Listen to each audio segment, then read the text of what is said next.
Assalamualaikum warahmatullahi wabarakatuh. Para pendengar, para peminat kuliah subuh yang berbahagia. Soal-soal hidup dan kehidupan kekal yang kita sebutkan sekali 2 minggu di dalam pengajian tasawuf ini belum habis. Dalam keterangan yang telah lalu kita melihat bahwasanya kepada kita telah diberitahukan bahwa hidup yang di belakang ini itulah hidup yang sebenarnya. Segala kesungguhan kita di dalam kehidupan yang sekarang, kegiatan, inisiatif, kreatif, dan segala macamnya itu, kita tujukan dalam umur yang pendek ini, dalam masa yang sedikit ini. Kita sanggup memikul beban bagaimanapun beratnya. Kita sanggup payah, lelah, penat, sukar. Karena ada yang kita harapkan, yaitu kehidupan yang sejati tadi. Ilmu dan amalan, usaha dan kerja hanya alat untuk mencapai kebahagiaan hidup yang akan datang itu. Hidup dimulai apabila nafas sudah berhenti. Alangkah ganjilnya perkataan itu. Hidup dimulai apabila nafas sudah berhenti. Yang sebelum itu apa? Hidup itu hanya khayal.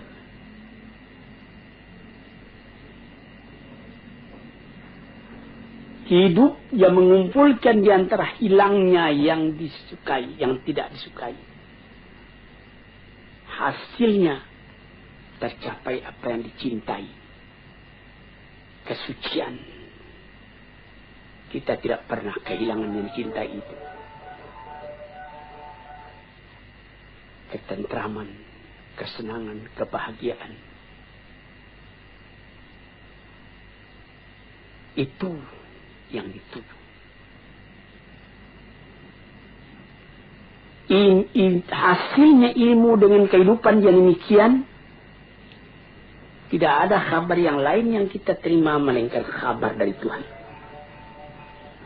Yang disampaikan dari tangan pertama dari orang yang paling sempurna akhlaknya, paling luas ilmunya, paling benar katanya, yaitu Nabi Sallallahu Alaihi Wasallam dan nabi-nabi yang dahulu dari dia. Sejak dari Nabi Adam, Idris, Nuh, Ibrahim, Ismail, Ishak, Yakub, sampai kepada Yusuf, sampai kepada Musa, sampai kepada Isa, sampai kepada Daud dan Sulaiman dan lain-lain. Nadanya sama. Mengatakan hidup yang sekarang ini baru khayal, hidup yang sejati nanti.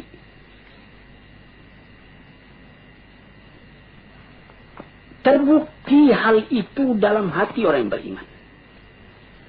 Sehingga boleh dikatakan dari iman tadi jadi menjadi keyakinan. Sehingga jiwa tadi lama-lama pindah daripada bayangan kepada kenyataan, daripada khayal kepada yang akan hilang, daripada hidup yang fana. Karena inginnya kepada kehidupan yang sejati itu, karena rindunya kepada kekuasaan yang mutlak itu.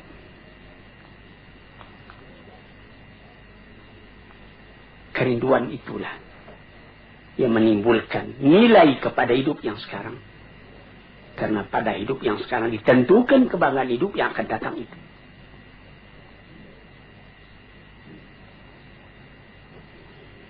Oleh sebab itu, maka barang siapa yang musafir,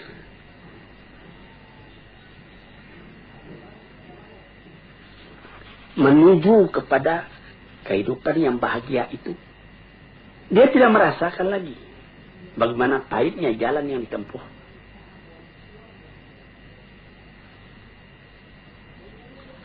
Dia mengorbankan segala tenaganya,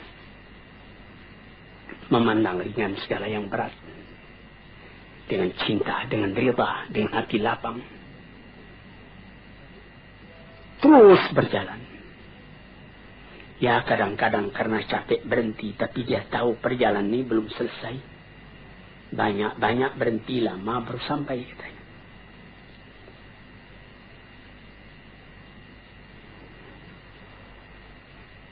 Tuan-tuannya yang terhormat, orang yang tidak melihat ini, tidak sampai kepercayaannya kepada ini, adalah orang yang tidak mempunyai ketenangan di dalam kehidupan. Dia lekas putus asa. Ada orang-orang filsafat yang mengatakan, hidup ini katanya ialah meminta kepuasan. Ini ada yang disebutkan di dalam falsafah modern, eksistensialisme. Mengakui adanya wujud. Sesudah wujud, tidak ada lagi. Itu kesempatan ketika wujud, ketika ada itu lepaskan.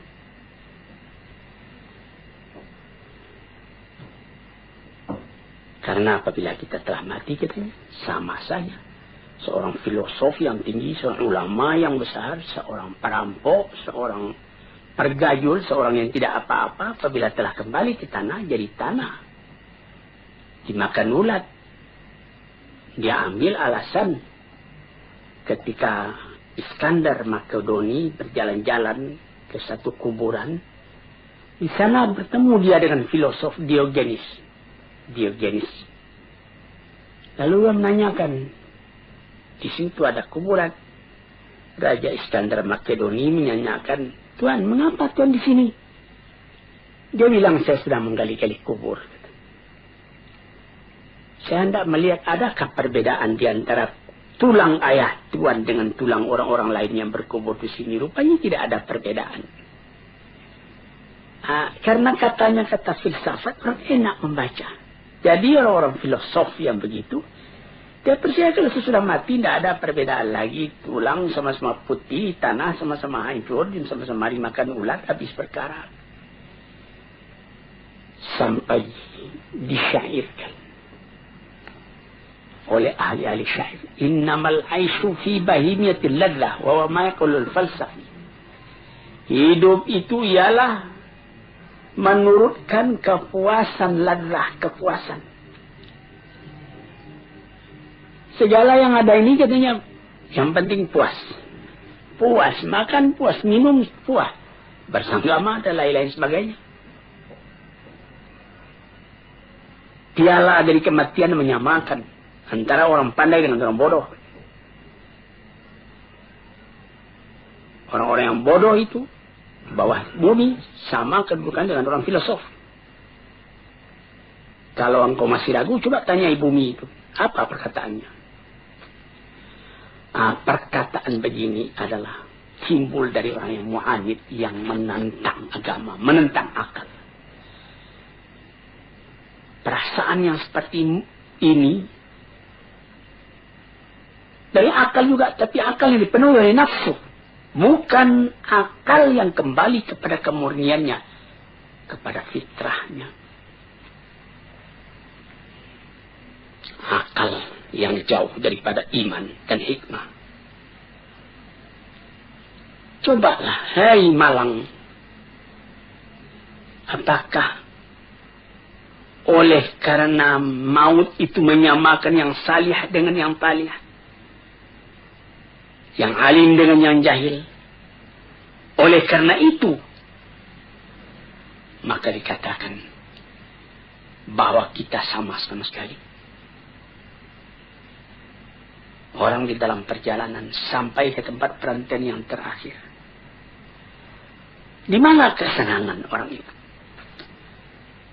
Apakah duduk di atas singgasana mahligai dengan keistirahatan? atau duduk dalam kecelakaan, kesengsaraan. Apakah memang berhenti saja segala sesuatu apabila maut telah datang?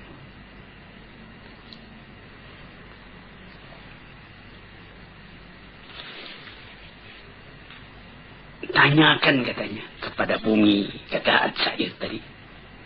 Kita sudah tanyakan kepada bumi dengan renungan dan menungan. Memang di dalam bumi berkumpul segala tubuh, segala badan, tulang-tulang.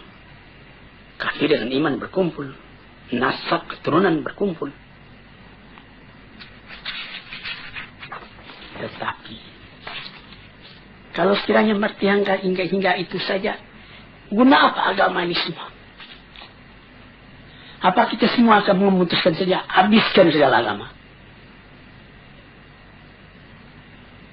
Orang mengatakan habiskan segala agama. Kemudian dia membuat agama sendiri.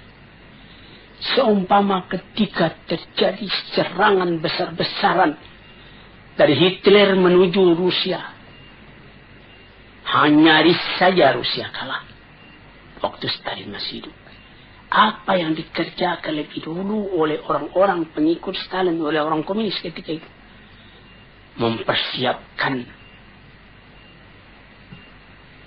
Mempersiapkan kuburan Lenin. Karena di situ diletakkan di dalam keranda kaca tubuh Lenin itu. Kemana mau simpan ini? Kalau betul orang itu konsekuen dengan pendiriannya, apa guna itu disimpan? Yang pikiran itu kan bukan pada tubuh itu. Nah, ini kita melihat bagaimana bahwa manusia itu bagaimanapun radikal, ateis dan segala macamnya rasional.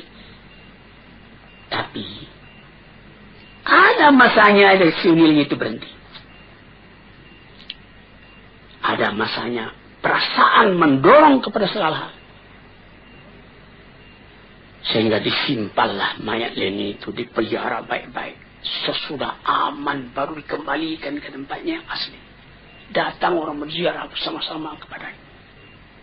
Padahal kalau ditanya kepada mereka, mereka akan mengatakan sesudah mati itu sudah sama saja antara Lenin dengan pergajul, dengan perampok, dengan lain-lain sebagainya.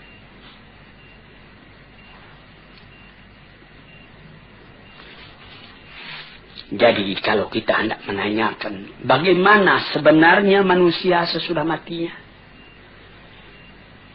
kita kemana bertanya? Orang yang beragama sudah jelas menjawab kepada Tuhan, kepada Rasul-Rasul, kepada Musa, kepada Isa, kepada Yusuf, kepada Daud, kepada Sulaiman, kepada Muhammad, kepada Nuh, kepada Ibrahim.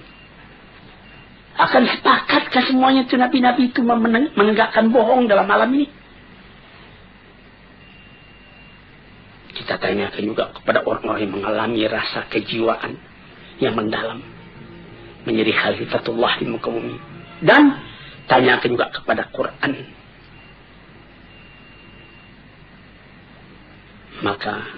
Dan tanyakan juga kepada orang-orang yang telah berpengalaman. Tanyai ilmu, tanyai iman. Sama sekali itu adalah saksi yang dapat diterima. Tanyai akal, tanyai fitrah murni. Dalam Al-Quran dikatakan, Am hasibal ladhina jatarahu sayyiati an naj'alahum kalladhina amanu wa amilus salihati sawa'an mahyahum wa mamatum sa'a ma yahkumun. Apakah menyangka orang-orang yang telah berbuat jahat dalam alam ini akan disamakan saja kedudukan mereka dengan orang yang beriman dan amal salih? Sama hidupnya dan sama matinya. Itulah satu perhitungan yang salah. Yang dapat menyangka demikian cuma orang yang bodoh atau orang mengingkari rasa jiwa di dalam. Sebab itu, maka seorang ahli fikir Eropa, Oswald Spengler, mengatakan orang yang bersorak, mengatakan dia tidak percaya akan adanya hari kemudian itu, bercorak bersorak karena dia melawan kepada rasa dari hatinya sendiri. Maka memandang kepada soal itu terbagi dua. Ada orang yang memandang kepada ilal asya, kepada sesuatu. Dan ada orang yang memandang pada sesuatu, antara kepada dengan pada lain. Ada orang yang memandang kepada sesuatu, ada orang yang memandang pada sesuatu.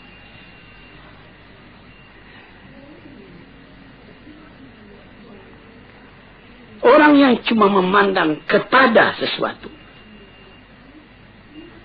menjadikan sesuatu semata-mata objek, maka pikirannya dan hatinya lama-lama pecah belah. Dia tidak dapat mengambil kesimpulan. Pandangannya cuma dengan panca indera, tidak akan memberikan faidah kepadanya. Li'annahu lima faqad al-ikhtiyar awalan fa'innahu faqad al-ikhtiyar thaniyan. Karena dia tidak dapat memilih sejak pertama sampai kepada yang seterusnya, tidak ada pemilihan lain.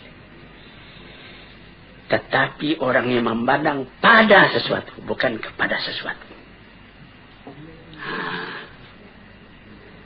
Pandangan yang tadi membawanya menyeberang kepada rupanya dan hakikatnya dan maksudnya. Ini apa? Dari mana ke mana? Kalau dia memandang sesuatu di hadapannya itu, menjalar pikirannya tadi kepada yang lain, sebab dan akibat yang timbul dari itu. Sampai dia mengaji juga apa arti wujud dari ini, apa hikmatnya, dan apa ilmu yang sempurna dalam ini. Tambah lama derajat pandangannya pada sesuatu itu, dapat membawanya membedakan mana yang sahih, mana yang benar, mana yang salah. Mana yang kekal, mana yang fana. Dia memandang kepada kulitnya dan intinya. Misalnya, kita ambil permisalan. Orang yang memandang kepada sesuatu dengan pada sesuatu.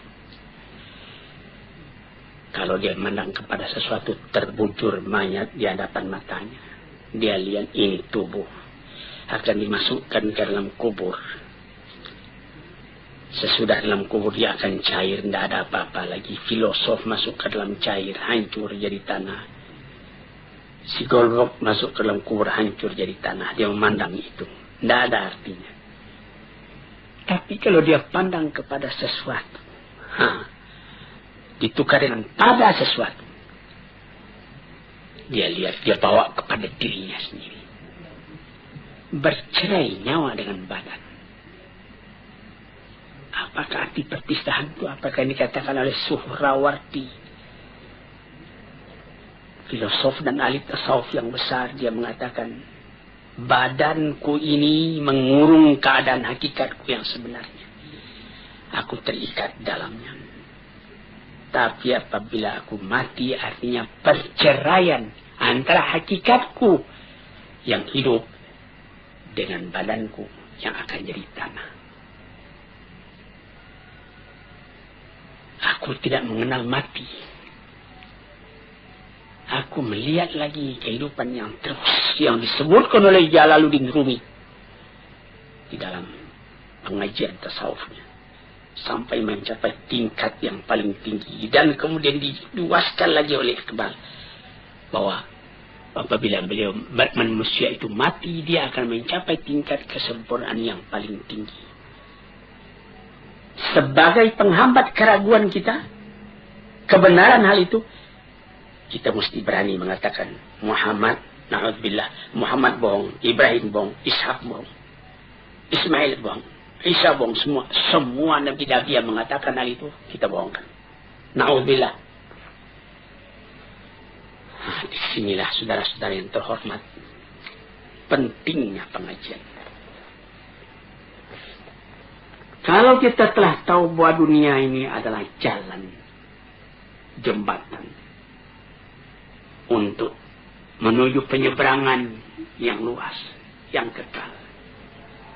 Tentu kita akan menyediakan bakalan untuk itu. Dia tidak akan kekal di sini. Dia akan meneruskan perjalanan kepada tempat yang lain, tempat yang kekal, tempat tinggal. Manusia dipanggil ke sana, dan mesti sampai ke sana dengan persiapan hidup yang sekarang ini, mengerjakan yang merintahkan Allah, menghentikan apa yang dilarang, yang disampaikan oleh nabi-nabi dengan isyarat, dengan bukti.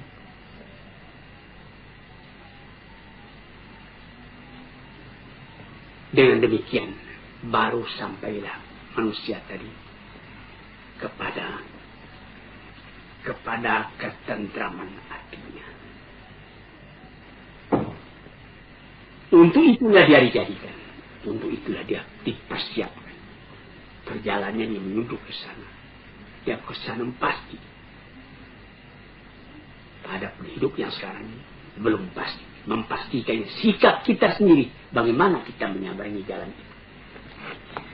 Nah, itulah hadirin yang terhormat, hakikat dari kehidupan yang dikatakan tadi, yang di seberang hidupnya sekarang itu hidup yang sejati. Sekian dulu, lain-lain hari kita sambung lagi. Assalamualaikum warahmatullahi wabarakatuh.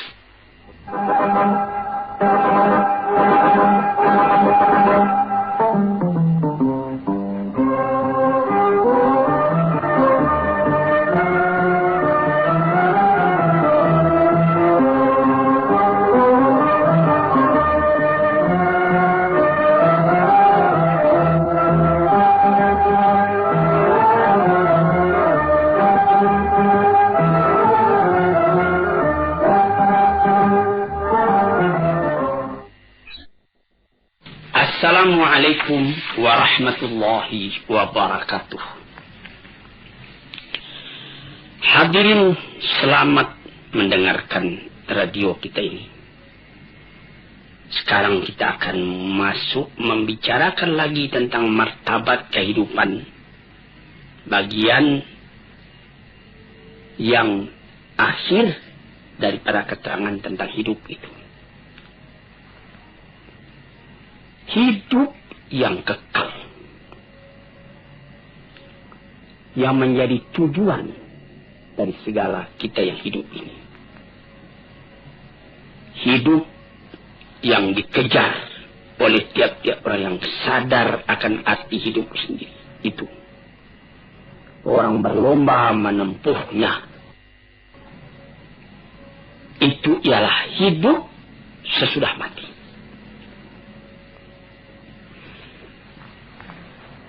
Itulah yang diserukan oleh kitab-kitab yang diturun oleh Tuhan. Itulah yang disampaikan oleh nabi-nabi yang diutus oleh Tuhan.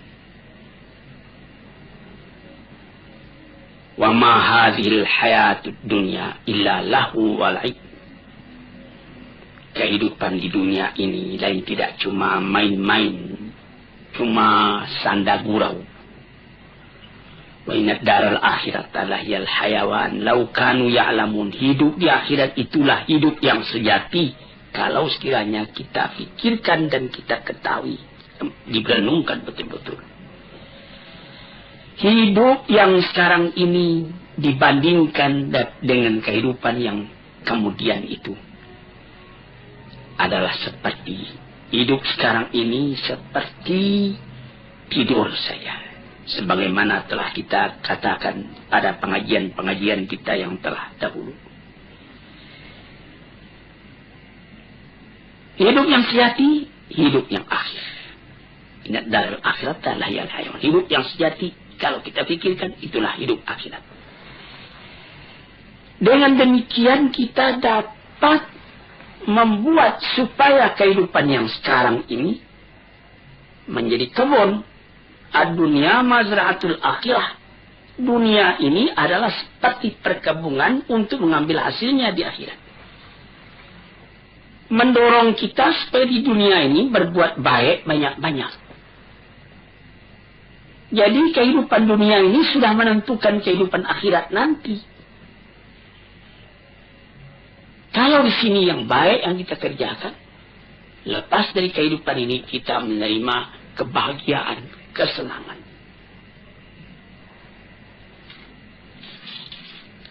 Nabi Muhammad sallallahu alaihi wasallam pernah memisalkan. Apa kata beliau? Mat dunya fil akhirati illa kama yudkhilu ahadakum isbi'ahu fil yami. Falyanzur bima terjadi. Kehidupan di dunia ini jika dibandingkan dengan kehidupan akhirat, kata beliau, hanyalah seperti seorang yang mencecahkan ujung telunjuknya ke dalam air, ke dalam laut. Kemudian dicabut kembali. Basah. Basah yang sedikit di tangan itulah yang hidup di dunia ini. Berapa luas lautan lagi? Tidak dapat kita tentukan berapa dalam bertambah luasnya dibandingkan dengan yang air yang tinggal di ujung jari kita tadi. Ada dikatakan juga tanaffasatil akhirah. Hari akhirat itu menafaskan jiwanya. Jadi seperti kita satu di antara nafas itu yang sekian ribu kali kita nafaskan siang dan malam selama hidup kita. Satu kali kehidupan itu ada nafasnya. Seumpama itulah bilangan dunia ini dibandingkan dengan akhirat yang akan kita dapati. Berapa ribu kali sehari. Begitu. Yang sekali itu itulah hidup. Hidup yang sekarang ini. Maka orang yang pandai memakaikannya, nafas yang sejenak itu dapat dipakainya dengan baik. Dan dia beramal menurut itu. Atau dia menukikkan dirinya masuk ke dalam air lautan sehingga basah ujung jarinya. Itulah bagaimana cara membasahi, bagaimana cara bernafas. Begitulah apabila kehidupan orang yang beriman, orang yang beramal salih di dunia ini merasa lapang, merasa bahagia, merasa tentram. Apa jadinya kalau sekiranya dia telah lepas daripada penjara dunia ini? Bercerai nyawa dengan badan dia masuk ke alam barzakh. Apa perasaan pada waktu itu? Pada akhirnya kelihatan tubuh dimasukkan ke dalam bumi. Asal tanah pulang ke tanah, air pulang ke air. Tapi yang roh itu terlepas dari ikatannya. Seperti kata Suhrawardi, seorang sufi yang besar. Seperti burung di dalam sangkar, dia berkicau, dia ingin keluar. Kemudian sangkar terbuka, burung pun terbang. Sangkar kosong, burung bernyanyi di tempat yang luas. Demikianlah roh apabila keluar dari badan.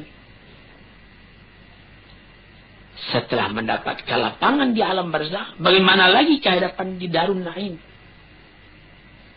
Di negeri yang indah. Di tempat permakaman yang tidak akan hilang. Apatah lagi dikatakan bahwa yang jadi inti kebahagiaan di dalam surga Jannatul Naim itu ialah melihat wajah Tuhan. Wujuhu yawma idzin nadhirah. Muka pada waktu itu berseri-seri. Ila rabbiha nadhirah. Karena pada hari itu kita dapat memandang Tuhan. Tidak ada kebahagiaan yang lebih tinggi daripada itu.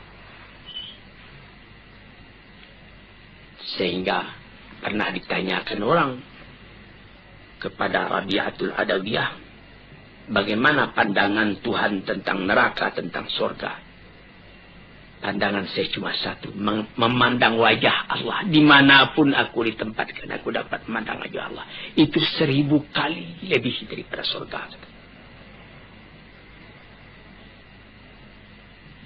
Sesudah melihat wajah Tuhan, kebahagiaan pagi, kebahagiaan sore, mendengar seruan panggilan dari Tuhan.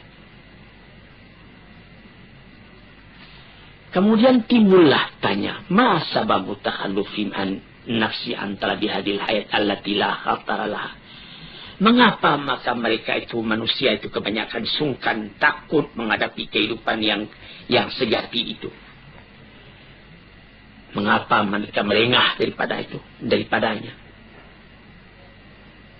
Mengapa maka kehidupan yang ini saja yang banyak diingini orang, kehidupan dunia ini? Mendaki menurun, kepayahan, bertambah tua, rambut pun jadi putih, gigi pun jadi gugur. Padahal dia cuma seperti khayal, seperti bayangan saja. Apakah karena salah menggambarkannya di dalam hati, atau karena perasaan sendiri telah tumpul, atau karena tidak percaya kepada kehidupan itu, atau karena akal kita sendiri tidak beres, atau karena tertarik dengan barang yang ada di dunia ini yang mesti lepas dari kita, atau kita yang meninggalkan dia mati lebih dulu, atau dia yang meninggalkan kita. Ibarat berniaga, tidak saja beruntung, rugi pun ada. Ini jawab. Apa jawabnya? Ya, sama sekali itu sebabnya. Pertama, karena salah menggambarkan. Yang kedua, karena tidak mau percaya. Yang ketiga, akal sendiri tidak murni. Yang keempat, kita terpengaruh oleh barang yang dilihat. Tidak tahu bahwa penggantinya lebih baik dari ini. Dan sebab yang paling utama menyebabkan kita tidak memilikikan hidup demikian itu ialah dha'ful iman. Lemah iman. Iman ini yang mesti diperkuat. Karena iman itulah yang jadi roh dari segala amalan. Iman itulah yang membangkitkan semangat kita buat bekerja, mengerjakannya lebih baik. Iman itulah yang mencegah kita mengerjakan yang buruk. Dengan kekuatan imanlah baru terasa wibawa dari pengaruh perintah Allah dan larangannya. Sehingga kita karena iman tadi tidak merasa payah buat mengerjakan yang baik.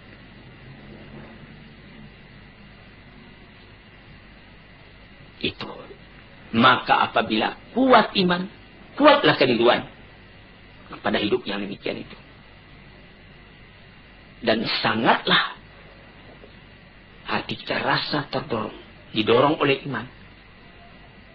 Buat beramal karena ingat akan hari itu. Hadirin para pendengar yang terhormat. Iman kepada kehidupan yang akhir itu bukan artinya kita menolak hidup. Bukan menyuruh kita cuma sembahyang saja dari pagi sampai sore, sampai petang, sampai malam, sehingga tidak tidur lagi. Bukan. Apabila kita bekerja, misalnya bekerja di kantor, bekerja di ladang, bekerja berniaga, pasangkala itu dengan iman, itu nanti menjadi amal juga buat persediaan kita menghadapi akhirat esok.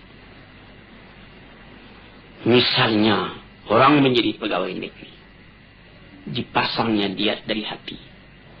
Saya menjadi pegawai ini supaya saya dapat menservis pada masyarakat dengan baik. Mencari harta yang halal untuk pembelanja rumah tangga saya, untuk menyekolahkan anak saya. Biar sedikit, asal amal saya itu amal yang saleh. Jadi bekerja di kantor itu pun menjadi amal yang saleh. Menjadi pangkal kebahagiaan pada hidup yang kekal nanti itu, hidup yang sejati itu. Kita mencari makan, berniaga di kota, di pasar. Itu pekerjaan duniawi, tapi pasanglah niat. Mengapa engkau mencari makan? Karena ada perintah Tuhan di dalam Al-Quran. Kulu min thayyibati ma razaqnakum, makanlah oleh kamu segala yang baik rezeki yang kami berikan kepada kamu. Dengan kata kulu ada perintah, makanlah. Maka segala usaha mencari makan tadi, karena berdasar kepada ayat itu, kita pun berusaha mencari makan dengan niat yang begitu, sehingga dia menjadi amal kita yang kekal buat akhirat. Atau seperti menjadi saudagar. Apa kata Nabi? At-tajirus saduqu fi zumrati syuhada'i yaumal qiyamah. Orang saudagar yang jujur, tempatnya sama dengan tempat orang yang mati syahid di hari kiamat. Jujur. Ucapannya mudah betul. Tetapi dalam prakteknya, menegakkan kejujuran itu juga satu pengorbanan. Tetapi itu suatu alat untuk membahagiakan kita pada hari akhirat tadi. Atau yang lain-lain.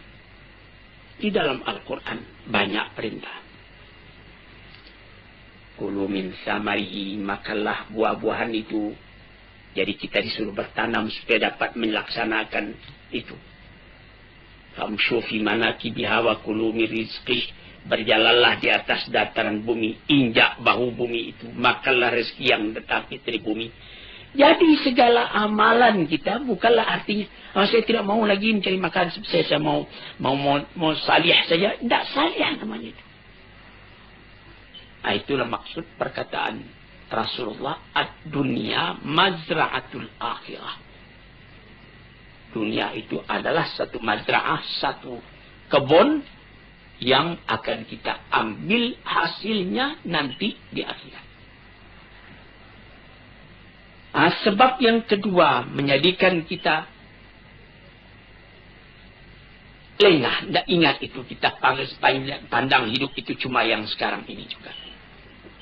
Karena kelalaian sudah masuk ke hati kita. Lalai itu sama dengan tidur. Lalai, rafalah hati kita, itu tidur hati. Sebab itu banyak kita lihat orang yang matanya nyalang, tapi hatinya tidur. Lain dengan Nabi. Matanya tidur, tapi hatinya nyalang. Yanamu ainuhu wala tanamu qalbuhu. Matanya tertidur, tapi hatinya tidak. Terbalik dengan kita. Mata nyalang, tapi hati tidur. Dibangunkan. Tahsabuhum ayqadhan wa hum ruqud. Disangka mereka itu bangun, padahal dia tidur. Yang demikian itu menutup akan kesadaran hati. Sehingga sama dengan tidur, malah dekat kepada mati hati. Fa innal qalba idza qawiyat fil hayatu la yanamu idza namal badan, katanya. Hati itu apabila hidup dengan kuat, kata orang sekarang menghayati, hati itu menghayati, dia tidak akan tidur walaupun badan tidur. Cobalah perhatikan. Orang yang biasa sembahyang tahajud tiap-tiap pukul 3 atau setengah 4 pagi sebelum waktu subuh datang. Walaupun dia baru tertidur matanya pukul 2, namun waktu dia biasa sembahyang itu, sembahyang tahajud tadi pukul setengah 4 ke pukul 3, dia sendirinya bangun. Walaupun dia sebentar cuma tidur. Karena sudah didesak oleh satu kesadaran batin. Sehingga lebih dulu bangun hatinya daripada matanya. Itu dapat kita perhatikan. Tapi kalau orang yang memang hati itu yang tidur, sampai kepada mata juga tidur. Kadang-kadang berlarut-larut saja, maghrib tidak, isya tidak. Sampai jangankan tahajud, sedangkan yang wajib pun lalai dia mengerjakan. Karena dia tidak ingat kehidupan yang sejati bukan di sini.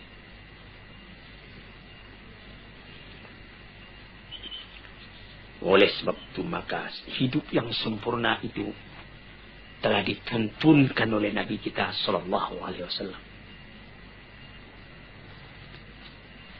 Bagaimana? Waliman ahyallahu qalbahu bihabbati wa itba'i risalati ala basirin min dzalika bihasbi nasibihi minhuma. Yaitu orang yang dihidupkan Allah hatinya. Bagaimana Allah menghidupkan hati? Dengan perasaan cinta kepada Allah. Kalau cinta kepada Allah, in kuntum tuhibbunallah fattabi'uni, kata Rasul. Kalau engkau betul-betul cinta kepada Allah, ikutlah aku supaya cintamu itu bisa berhasil. Kalau mengaku cinta kepada Allah, Rasul ditinggalkannya, dia bikin ibadat sendiri. Menurut khayalnya masing-masing. Tidak jadi. Rasul itu yang telah dipilih oleh Tuhan buat menjadi utusannya, menerangkan mana kehendak Tuhan.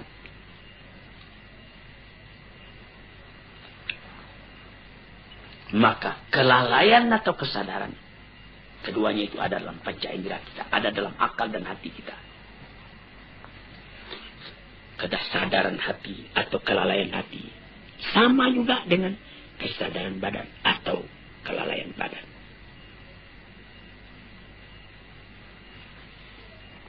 Kesadaran perasaan terbagi dua. Kesadaran hati pun demikian juga. Kesadaran badan atau kesadaran perasaan itu menembus ke dalam jiwa tiap-tiap. Tidak ada terdengar perintah, tapi ada kesadaran dalam batin. Dia bangun mengerjakan perintah itu.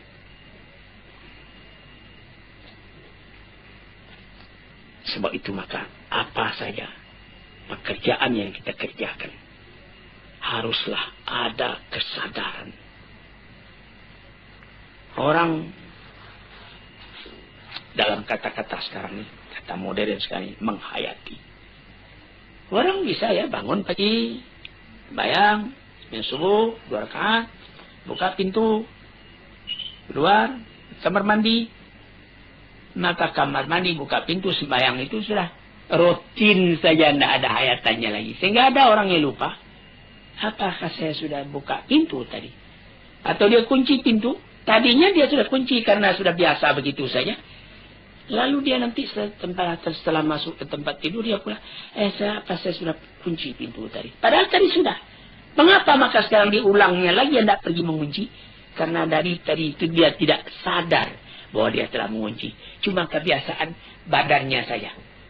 Nah, celaka kalau beribadat juga seperti itu. Sampai orang lupa, saya sudah sembahyang tadi.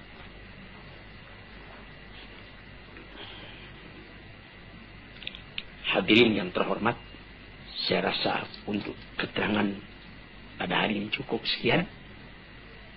Moga-moga Allah memberikan ketenangan dalam pikiran kita sehingga kita simpulkan kehidupan yang sejati itulah yang tujuan daripada perjalanan kita di dunia ini.